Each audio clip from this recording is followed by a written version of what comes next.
Ukusoleka kwabakhwetha into esoloko iphazamisana nesiko lokwaluka. Phakathi konyaka 2000 no-2019 bangapha kwewaka abakhwetha bathi basoleka eMpuma Koloni. Bahambe besoleka ngenxa yolwaluko oluphunzileyo, okuphelelwa ngamanzi emzimbeni, ukubethwa, abanye ngenxa yokungcungcuthekiswa. Abanye babo baphulukana namalungu obudoda. Kodwa nangona kunjalo, kule inyanga kaJune ngenxa yokuvalwa kwintshukumo kwelilizwe akukho mkhwetha usolekileyo. In the Eastern Cape, which has claimed large number of young people.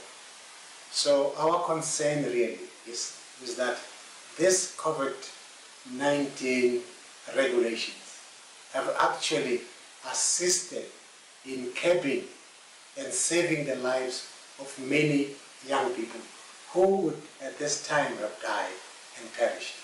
Maninzi amatiletile enziwe uqinisekisa ukuba ukusoleka kwabakhwetha kuyathintelwa, kodwa zonke zonzame azikhange zibe impumelelo. Kungokunje kumemelela ukuba kuzwe nechiza lanaphakade.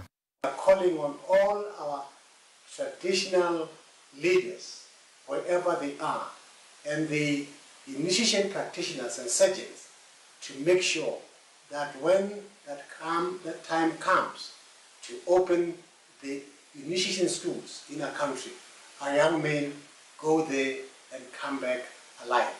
Usiyibulela kakhulu sinike ithuba ke uba sicele kwinkokheli siyimbumba yamakhosana omkhulu uba ezinkokheli zikhokhela usiko lolwaluko ekuhlaleni nasezindlini zenkosi bahlale bahlengahlengise uba xa kulonyaka sinenani lingu-0 lokusweleka kwabantwana emabhomeni kunangona kakuyiwe kodwa siyathanda uba kungaqhubeka kunje sinike ithuba loba kuhlengahlengiswe ke ngokuba bakhuseleka njani abantwana ukuqhubeka sisiya phambili. Iinkokheli zomthonyama ziyavuma ukuba imeko intle kakhulu kule inyanga. Inene nenyaniso i-COVID-19 ibe buncedisa uze kungathiwa kulonyaka kunabantwana abalele kwi-mortuaries ababizwa ebekusithiwa ngabakhwetha. So inayo ke into yokusihlangula kulonto kule season. Though ke singenawutsho into babe kuzawubhubha abantu kule season bekuzawubhubha abakhwetha kuba isiko alibulala. Amakhwenkwe asalinde ukuba ngene esuthwini ngexesha lolwaluko anathemba lokuba liyakuthi lifika ixesha lokungena ibe imithetho ethindela ubugwenxa obenzeka kweli siko ibe sele ilungisiwe. Ndinkululeko Nyembezi weendaba ze-SABC eMthatha.